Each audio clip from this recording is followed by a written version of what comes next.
శ్రీ మహాగణాధిపతయే నమః, శ్రీమాత్రే నమః. మాచిరాజ్ భక్తి ప్రేక్షకులందరికీ నమస్కారం.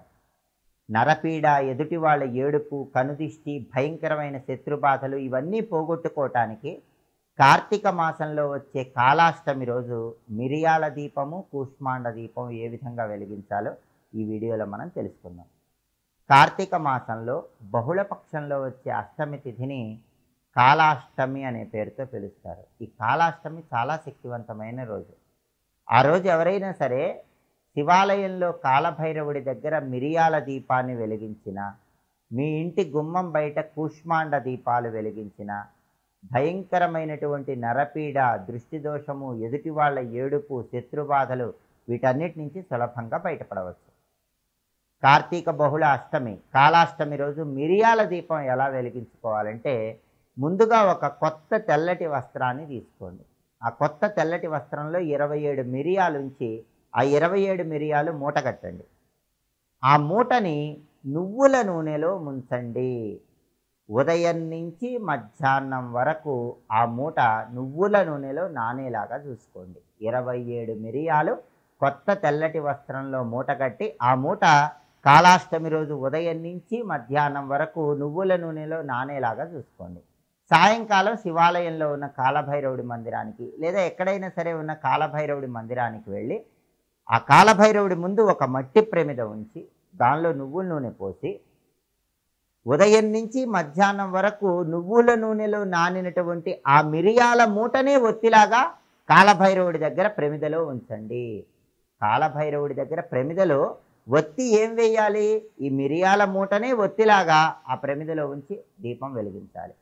దీన్ని మిరియాల దీపం అంటారు. ఈ మిరియాల దీపం వెలిగించిన తర్వాత ఆ మిరియాల దీపం దగ్గర గారె ముక్కలు నైవేద్యం పెట్టండి. ఆ తర్వాత కాలభైరవుడిని దర్శనం చేసుకుని నమస్కారం చేసుకుని ఈ మిరియాల దీపం కొండెక్కిన తర్వాత ఆ మిరియాల దీపం దగ్గర పెట్టిన నైవేద్యం గారె ఏదైతే ఉంటుందో దాన్ని సునకాలకు, కుక్కలకు ఆహారంగా వేయండి. సంవత్సరం పాటు నరపీడ, దిష్టి, ఎదుటి వాళ్ళ ఏడుపు మీ మీద పనిచేయవు.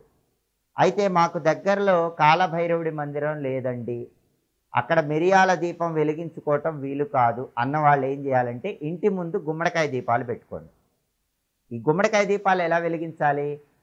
కాలాష్టమి రోజు గుమ్మడికాయ దీపాలు ఎలా వెలిగించాలంటే ఇంటి గుమ్మానికి రెండు వైపులా కూడా పళ్ళెంలో కానీ విస్తర్లో కానీ రాళ్ళ ఉప్పు కుప్పలాగా పోయండి. ఆ రాళ్ళ ఉప్పులో కాసి నవధాన్యాలు వేయండి, నల్ల నువ్వులు కూడా కొన్ని వేయండి. ఆ తర్వాత ఒక బూడిద గుమ్మడికాయ తీసుకొని 2 ముక్కలుగా దాన్ని కోసి ఆ 2 ముక్కల్లో ఉన్న విత్తనాలు మొత్తం కూడా తీసేయండి.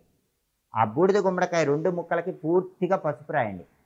పై భాగంలో కుంకుమ బొట్లు పెట్టండి, గంధం బొట్లు పెట్టండి. ఈ బూడిద గుమ్మడికాయ ముక్కలు ఏవైతే ఉన్నాయో వాటిని ఇంటి గుమ్మానికి 2 వైపులా పోసినటువంటి రాళ్ళ ఉప్పులో ఉంచండి. ఈ బూడిద గుమ్మడికాయ ముక్కలు ఏవైతే ఉంటాయో వాటిల్లో నువ్వుల నూనె పోసి ఆ నువ్వుల నూనెలో కొన్ని నల్ల నువ్వులు కూడా వేసి ఒక్కొక్క బూడిద గుమ్మడికాయ ముక్కలో కనీసం 2 ఒత్తులు వేసి దీపాలు వెలిగించండి. వీటినే బూడిద గుమ్మడికాయ దీపాలు లేదా కూష్మాండ దీపాలు అంటారు. మీరు ఒత్తులు వేసి వెలిగించేటప్పుడు కూడా మీకు నల్ల ఒత్తులు దొరికితే నల్ల ఒత్తులు వేసి దీపం వెలిగించండి. నల్ల ఒత్తులు దొరక్కపోతే బూడిద గుమ్మడికాయ ముక్కల్లో నల్ల నువ్వులు కాసిన వేసి మామూలు ఒత్తులు వేసి దీపం వెలిగించుకోవచ్చు. అలా బూడిద గుమ్మడికాయ దీపాలు గుమ్మానికి ఇరువైపులా రాళ్ళ ఉప్పు విస్తర్లో కానీ పళ్ళెంలో కానీ పోసి దాని మీద ఉంచి వెలిగించండి. అలాగే ఈ బూడిద గుమ్మడికాయ దీపాల దగ్గర నీలం రంగు పుష్పాలు కొన్ని ఉంచండి. ఇలా గుమ్మానికి ఇరువైపులా బూడిద గుమ్మడికాయ దీపాలు వెలిగించి ఆ దీపాలు కొండెక్కిన తర్వాత మర్నాడు వాటిని ఎవరు తొక్కని చోట చెట్టు మొదట్లో వేయండి. కార్తీక బహుళ అష్టమి కాలాష్టమి శనివారంతో కలిసి వచ్చింది. చాలా శక్తివంతమైన రోజు.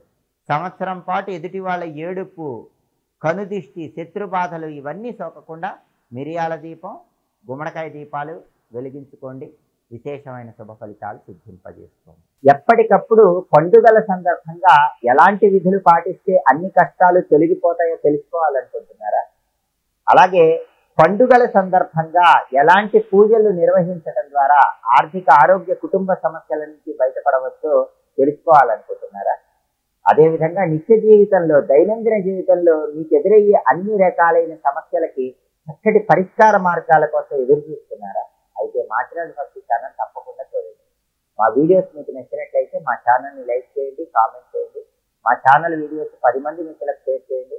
మా ఛానల్ని సబ్స్క్రైబ్ చేసుకోండి. పక్కనున్న బెల్ సింబల్ ఒకటి మాత్రం మర్చిపోకండి. సర్వే జనాః సుఖినో భవంతు.